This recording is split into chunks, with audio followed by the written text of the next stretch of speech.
être ensemble avec l'apôtre Victor. C'est une joie pour nous quand nous venons de temps en temps vous voir ici. J'ai quelques minutes pour partager avec vous la pensée dédiée. Est-ce que vous êtes prêts?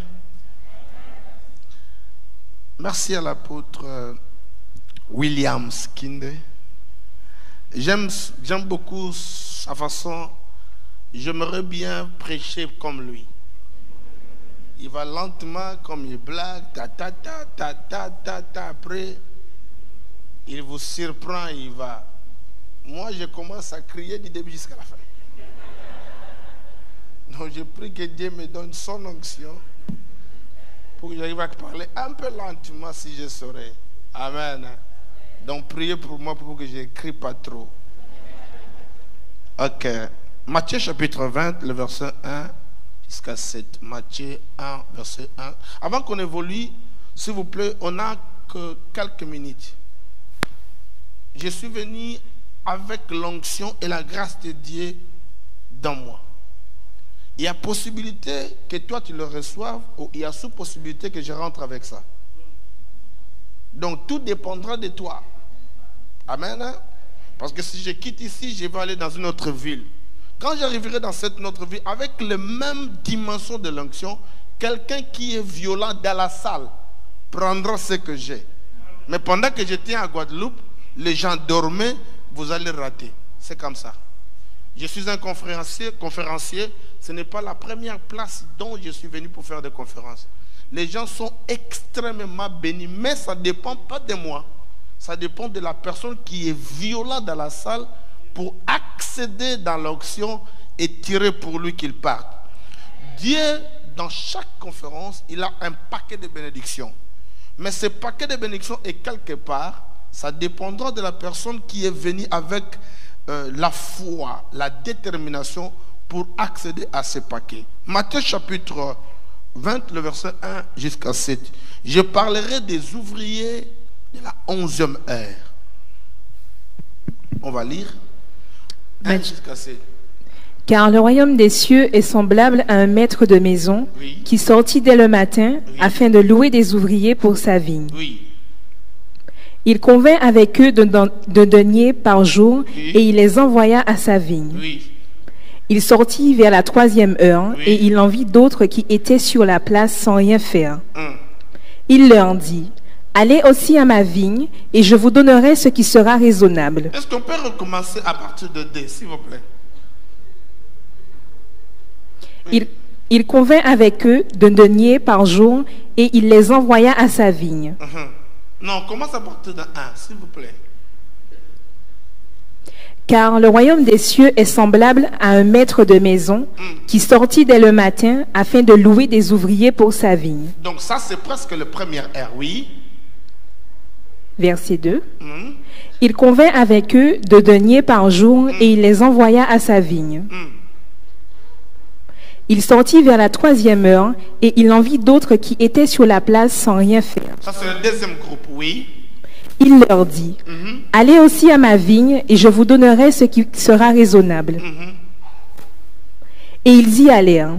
Il sortit de nouveau vers la 6e heure et vers la 9e. Et il fit de même. Et puis 4e groupe, oui. Étant sorti vers la 11e heure, il en trouva d'autres qui étaient sur la place. 5e groupe, oui. Et il leur dit: pourquoi vous tenez-vous ici toute la journée sans rien faire? Ils lui répondirent: c'est que personne ne nous a loués. Allez aussi à ma vigne, leur dit-il. Le verset 8. Quand le soir fut venu, le maître de la vigne dit à son intendant: appelle les ouvriers et paie-leur le salaire, en allant des derniers aux premiers. Oui, l'heure 9. Verset 9. Verset 9. Ceux de la 11e heure vinrent et reçurent chacun un denier. Merci. Deutéronome chapitre 33, le verset 16. Deutéronome 33, le verset 16.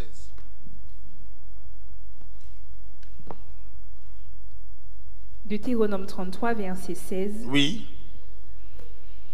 Verset 16. Les meilleurs produits de la terre et de ce qu'elle renferme, Que la grâce de celui qui apparut dans le buisson vienne sur la tête de Joseph, sur le sommet de la tête du prince de ses frères. Amen. Seigneur, bénis cette parole, que je diminue et que tu croisses, parle à ton peuple. Utilise-moi comme un instrument ce soir, parce que ce peuple ne sont pas venus pour voir ma veste ni mes chaussures, mais ils sont venus pour te rencontrer. Utilise-moi, au nom de Jésus, nous avons ainsi prié. Amen. Dis à quelqu'un, nous sommes des ouvriers de la 11e ère. Pour votre information, le thème m'a été donné par les papas de la maison que je parlerai aujourd'hui des ouvriers de la 11e ère. Dis à quelqu'un, je suis des ouvriers de la 11e ère. Dans cette histoire, c'est simple. Comme bonjour, c'est Jésus qui parle.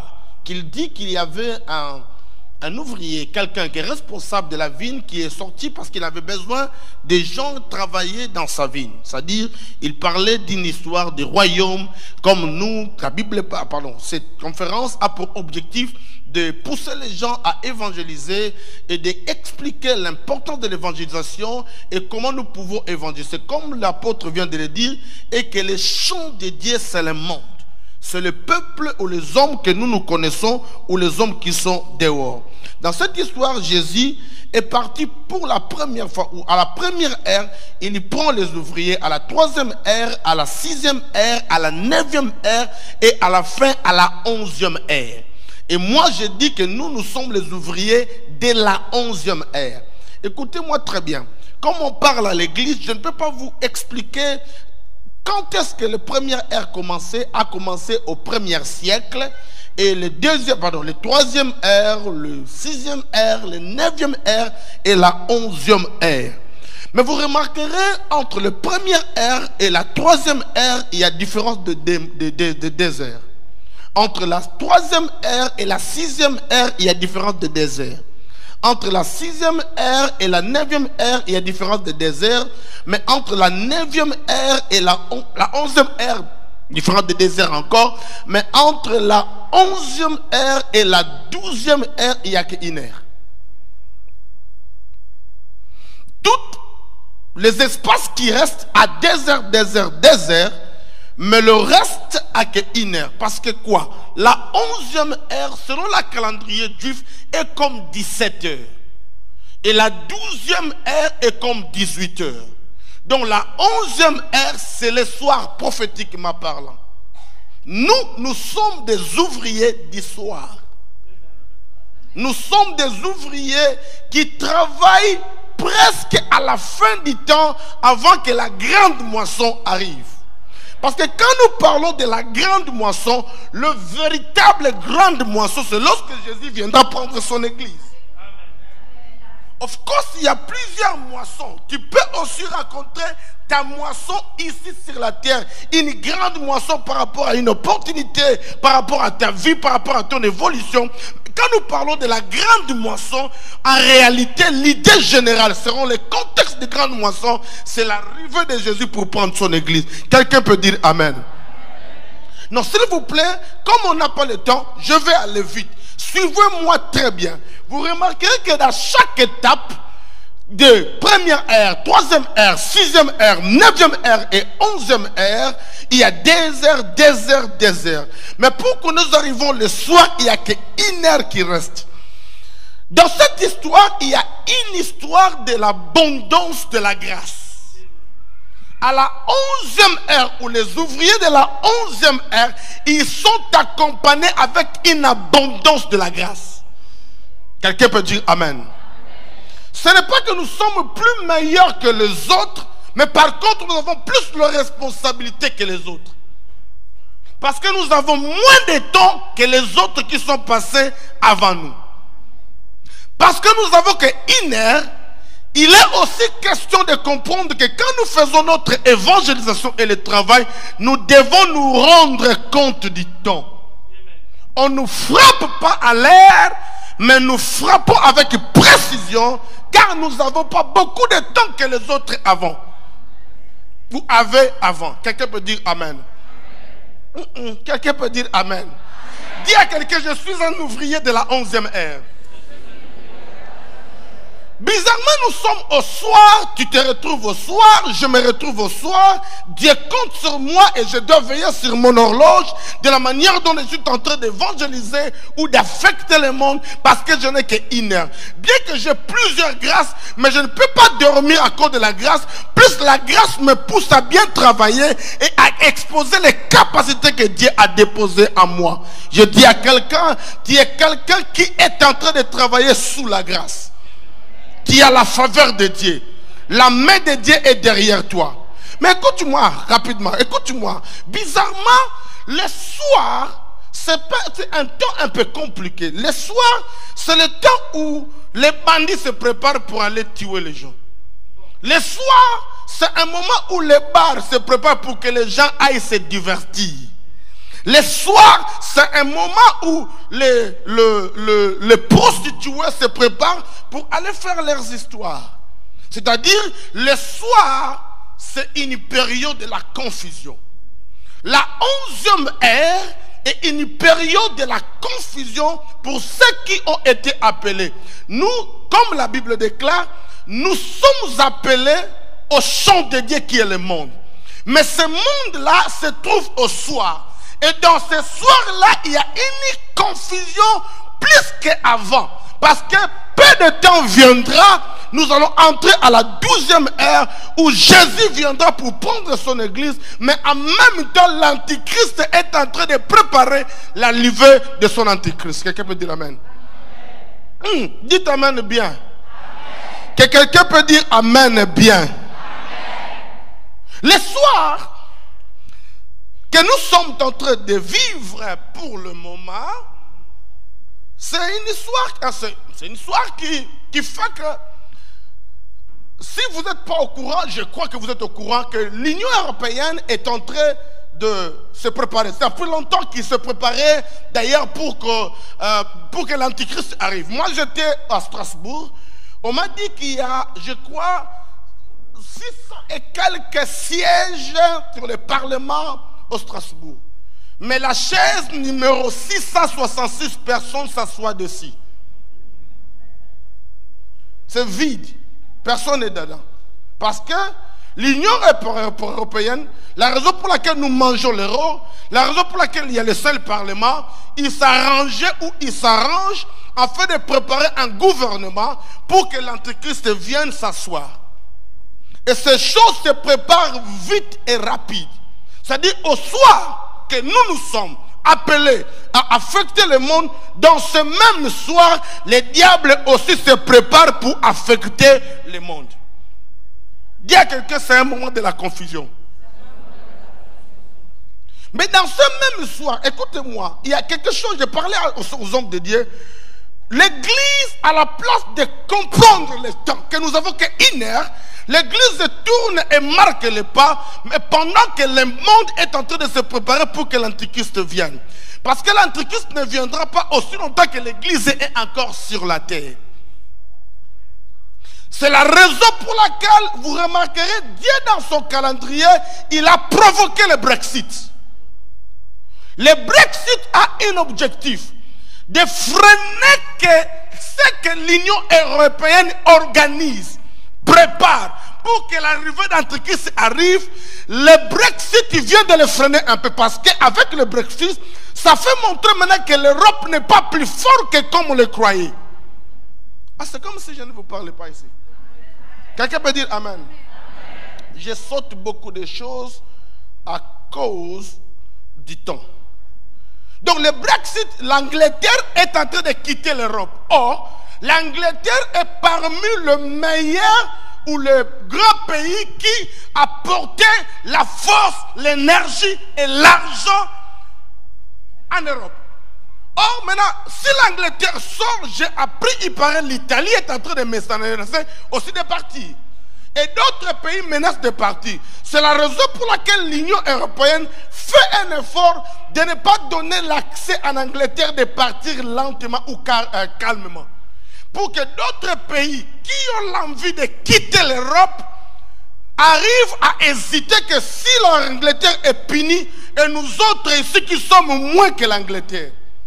Pour l'Église, ce sont des événements normaux Pour nous, ce sont des événements prophétiques. Pourquoi Dieu a fait ça?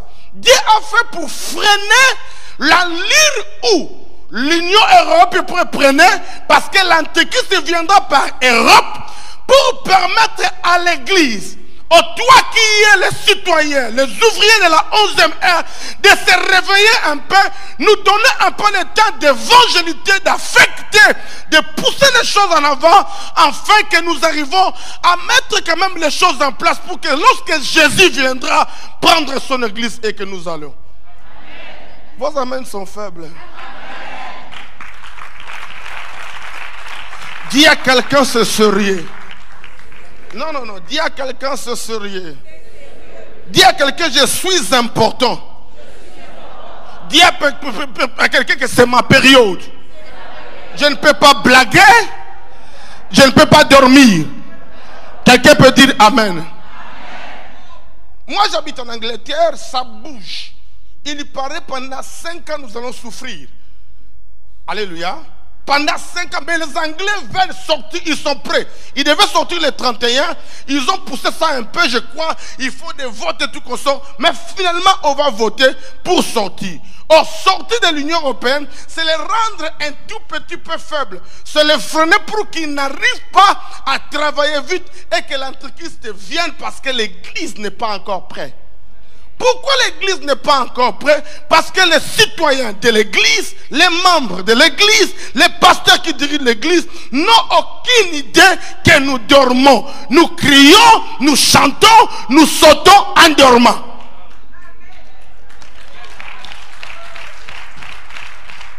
Il y a beaucoup de festivités à l'Église parce que ceux qui sont de la 11e ère ne savent pas que non, nous sommes au temps d'histoire. Et que le diable aussi travaille pour amener plusieurs gens en enfer. Or, nous devons nous réveiller pour l'empêcher, parce que l'enfer est fait pour le diable et ses collègues. Mais nous sommes là pour dépeupler l'enfer et empeupler le royaume de Dieu. C'est la raison pour laquelle Dieu t'a choisi comme quelqu'un, comme l'apôtre disait. Tu vas entrer dans la ville seul, mais lorsque tu sortiras avec toute la ville.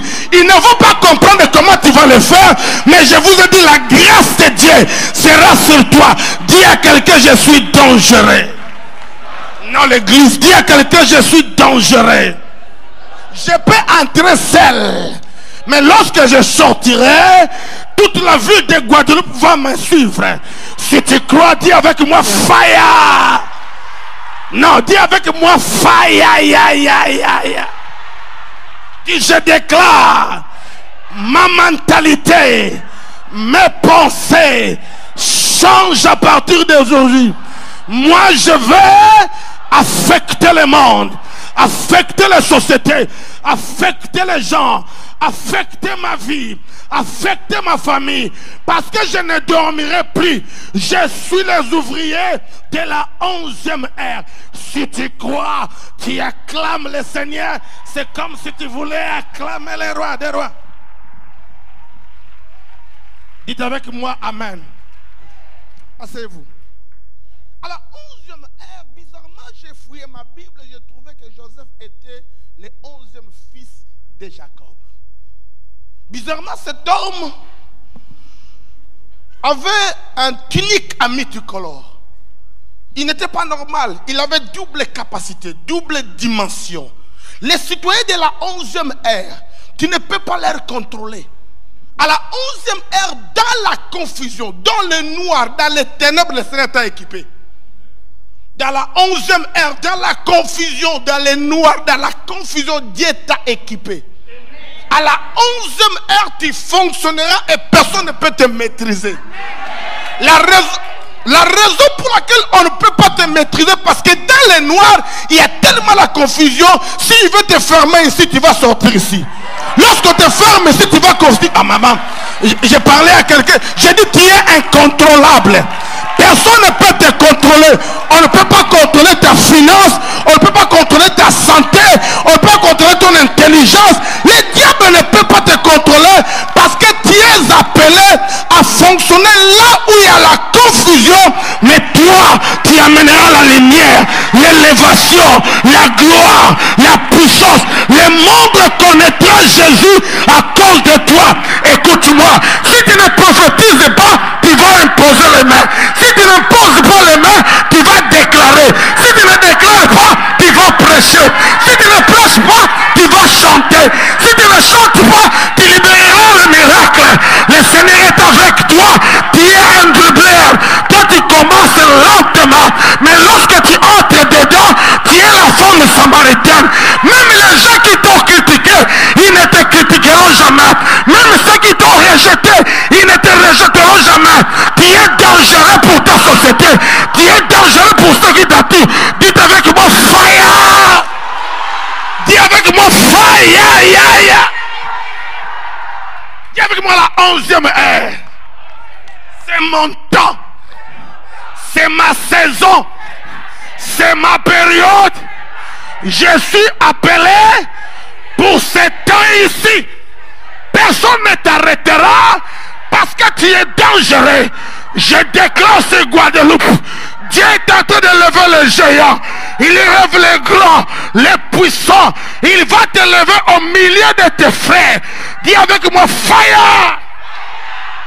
Asseyez-vous, on va se parler un peu pendant 2 minutes. Ah. Dis avec moi, aïe! Le diable a un pro, dis avec moi, aïe!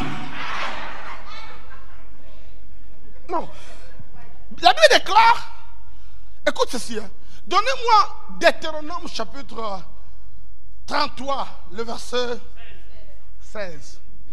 Je veux que tu lises ça avec attention. Regarde ce que la Bible déclare.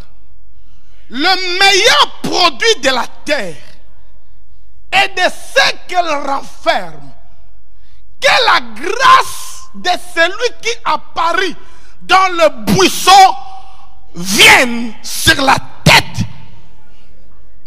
Écoute ceci. Ici, c'est Moïse qui bénit Israël. C'est Moïse qui était sur les buissons ardents. Jésus qui est présent des buissons ardents. C'est Jésus qui était le buisson ardent. Qui se brûlait mais ne se consumait pas. Quand Moïse était sur le buisson ardent, c'était un langage prophétique. Dieu voulait lui dire, on va te brûler, mais tu ne vas pas te consumer. Je déclare à quelqu'un ici, depuis que l'année a commencé, on t'a beau brûler, mais toi tu ne vas jamais te consommer.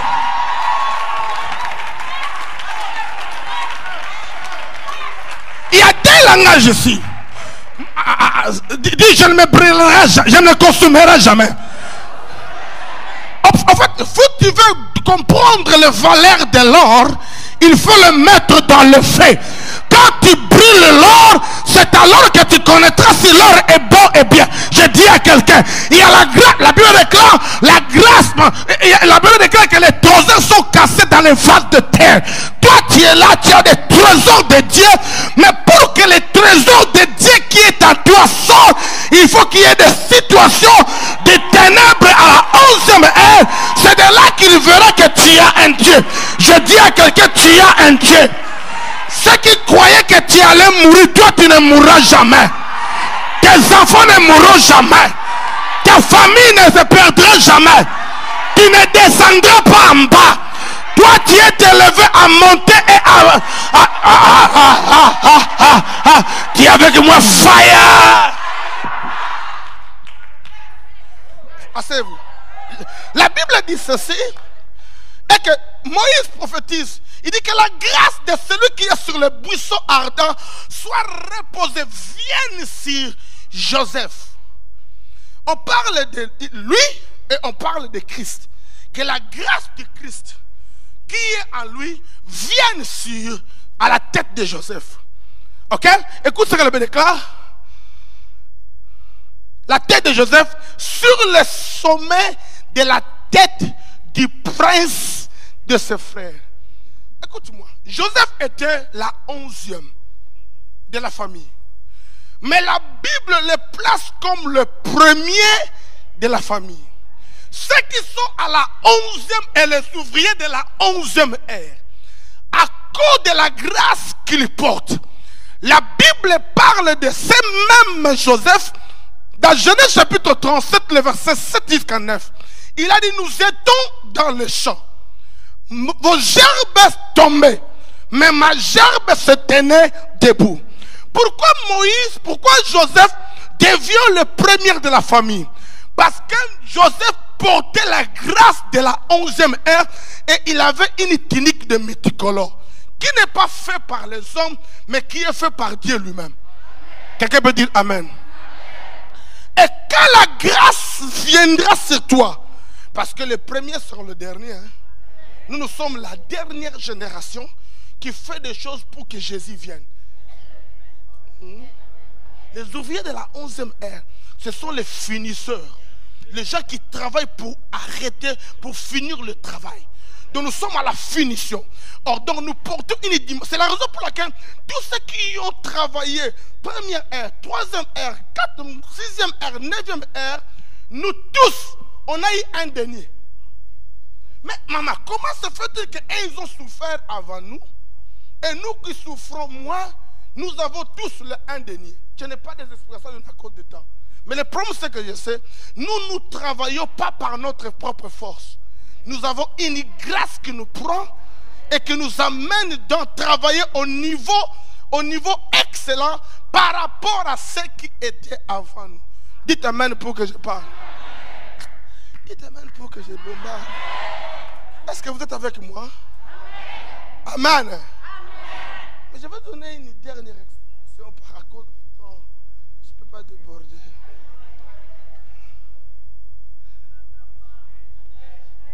À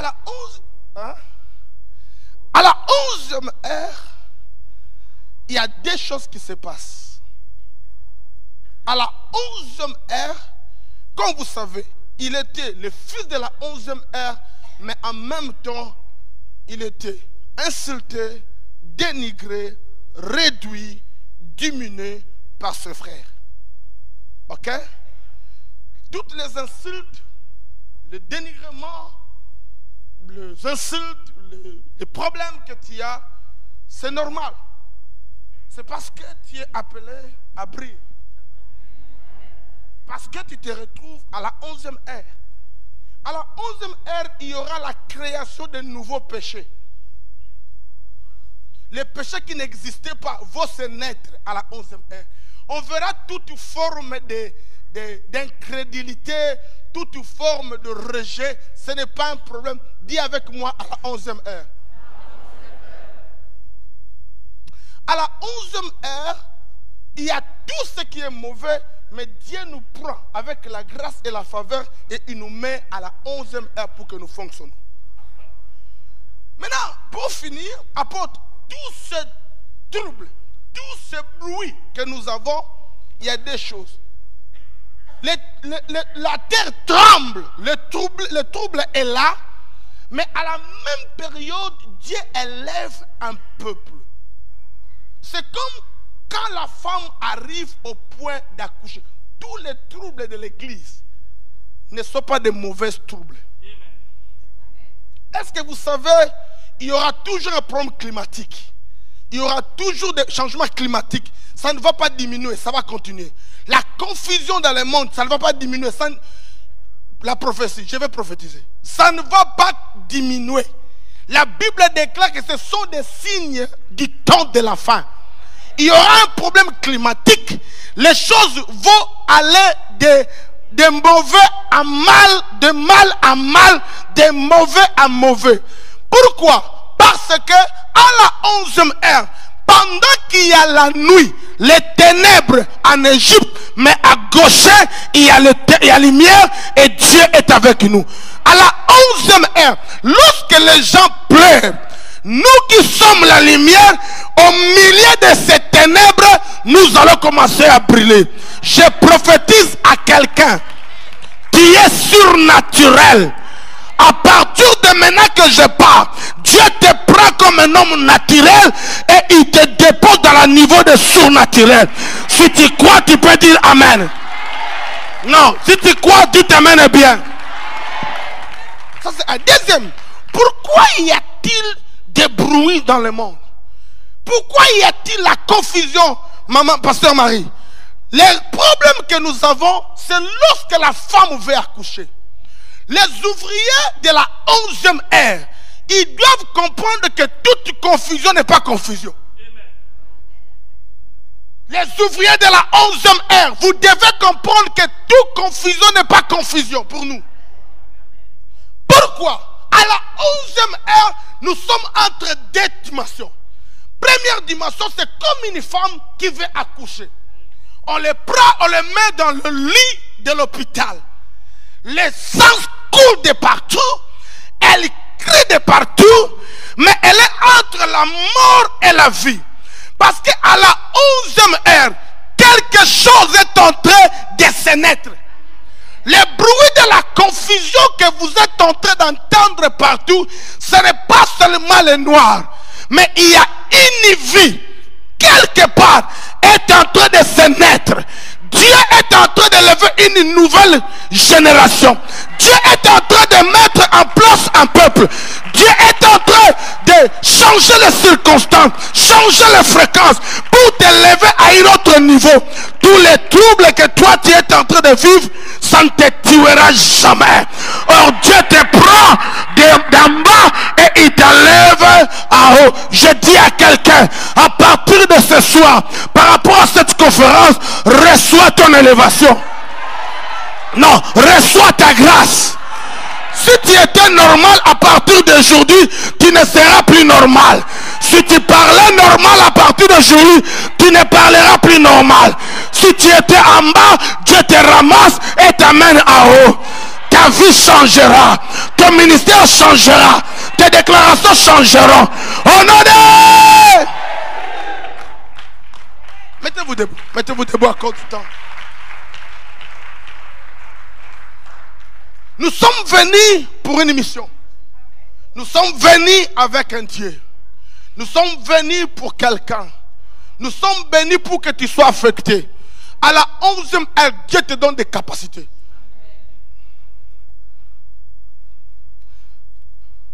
Suivez-moi très bien. Quand je suis entré dans la salle, Dieu m'a dit, il y a une femme ici qui a comme un ballon dans son ventre. Elle a plutôt comme un ballon dans son ventre. C'est-à-dire, c'est comme une boule qui reste et qui fait mal au ventre. En fait, c'est un boule de sang qui s'est formé dans son ventre. Et Dieu a dit, ça va s'éclater. Ce boule va s'éclater et les sangs sortiront. C'est ça ta délivrance. Je ne sais pas c'est qui, mais ça se fera. Si ça ne se témoigne pas avant qu'on parte, ça va se témoigner après. Dieu m'a ouvert les yeux. Il y a des femmes stériles qui vont mettre au monde. Je suis en train de courir avec un témoignage. Il y avait une sœur dans notre église qui a fait 22 ans sans avoir l'enfant. Cette femme-là vient d'accoucher un bébé qu'on a donné le nom Alidor. Quelqu'un peut dire Amen. Amen. Non, écoute. Cette conférence se passera dans un autre niveau de l'impact, des miracles. Dieu s'est décidé à partir du ciel de descendre et de nous toucher. Les mains levées à cause du temps. Lève tes mains au ciel. Ferme tes yeux. On a une autre image que tout le monde touche le ventre. En fait, Dieu me dit encore qu'il y a des destinées. Je vous ai dit, je peux donner le micro à l'apôtre et rentrer. Me souvenir avec une grâce. Tu ne peux pas fonctionner naturellement à la 11e heure. À la 11e heure, tu ne peux pas évangéliser. Écoute-moi, diminue un peu. L'évangélisation devient facile quand c'est accompagné avec des actions. Par exemple, tu trouves quelqu'un, Dieu te donne une parole, tu prophétises, la porte s'ouvre. Quelqu'un a un problème, tu imposes le main, il est guéri, la porte ouvre. tu dois aussi fonctionner. L'évangélisation n'est pas seulement prêcher les gens et tout qu'on sort, mais aussi fonctionner à un niveau élevé. Quand il y a une destinée et que aussi longtemps cette destinée ne sort pas, tu seras normal. Mais lorsque les choses que toi tu incarnes ou tu as sortent, tu deviens surnaturel. Maintenant, je vais seulement déclarer et que les visions, les capacités, les dons qui étaient enfermés en vous, à partir d'aujourd'hui, le premier jour, nous voulons démarrer ces choses. Nous voulons démarrer ces choses. Demain, quand l'apôtre viendra, il ajoutera. Je viendrai, on ajoute. Et on va continuer jusqu'à dimanche. Le Seigneur se glorifiera. Maintenant, c'est juste pour le sérieux. Moi, j'ai fait beaucoup de conférences. J'ai vu des orgueilleux. J'ai vu aussi des hommes humbles. Quand on libère l'onction, lui boute ou elle boute. Tu resteras la même personne. Mais quand tu es sensible à l'esprit et que tu permets que Dieu te touche, c'est de là que ta vie va quitter ici jusqu'à une autre dimension. Voilà, écoute-moi. On est à la fin du mois de novembre. Il ne reste qu'une année. Pendant un mois. Pour qu'on arrive à la fin. Mets tes mains dans ton ventre et ferme tes yeux. Quelqu'un m'a dit, j'étais en Suisse, j'ai prié pour des gens. Et les maladies quittaient les gens. Il y a un serviteur qui est venu me dire, apporte, donne-moi la chose que tu as. Je dis, je n'ai rien. Je suis que sensible à l'esprit. Je ne blague pas quand on libère l'onction. Parce qu'on ne libère pas un homme. On libère la gloire. Ma brocabré. Il y a quelqu'un, pendant que je prie pour ceux qui ont des problèmes des yeux, il y a un problème, il y a quelqu'un qui a un problème de gorge. Le Seigneur veut me dire, il y a quelqu'un qui a un problème de gorge. Prends ta main, mets sur ta gorge. Il y a quelqu'un qui a un problème de gorge. Maintenant, je prie. Diminuez la musique, je vais libérer. Il y aura la guérison sur place. Seigneur, tout ce qui est révélé est condamné. Reçois la guérison. Calmement et sûrement, la guérison prend place dans cette salle. Ça, ce sont des choses de l'esprit. Reçois la... Non, un miracle, ce sont des choses que toi tu ne peux pas faire. Moi, je ne peux pas faire. C'est la main de Dieu qui descend sur vos yeux. Reçois. Il y a des gens qui vont jeter complètement leur glace, leur lunette. Reçois encore. Ma bro, c'est qui a. Celui qui a un problème de gorge, reçoit ta guérison. Celui qui a un problème de vision, reçoit ta vision. Je libère la guérison. Je prophétise sur la guérison. Reçois, reçois, reçois. Commence petit à petit à frotter tes yeux. Choukaba, au nom de Jésus. Roupa. Frotte ça petit à petit. Reçois ta guérison. Reçois ta guérison. Kouyabra. La Bible déclare, vous servirez l'Éternel. Il bénira votre pain et votre eau. Il éloignera la maladie de votre tente. C'est-à-dire, le problème des yeux n'est pas normal. Il ne faut pas que tu l'acceptes. Il faut que tu acceptes ce qu'on appelle la guérison divine. Il faut qu'il y ait ce qu'on appelle la santé divine. J'ai vu quelqu'un à l'âge de 80 ans qui lit la Bible sans les lunettes. C'est possible. Reçois la guérison. Reçois la guérison. Reçois la guérison. Je condamne cette maladie d'être quittée maintenant au nom puissant de Jésus. Tu as besoin de tes yeux pour évangéliser, pour aller loin. Seigneur, merci pour la guérison.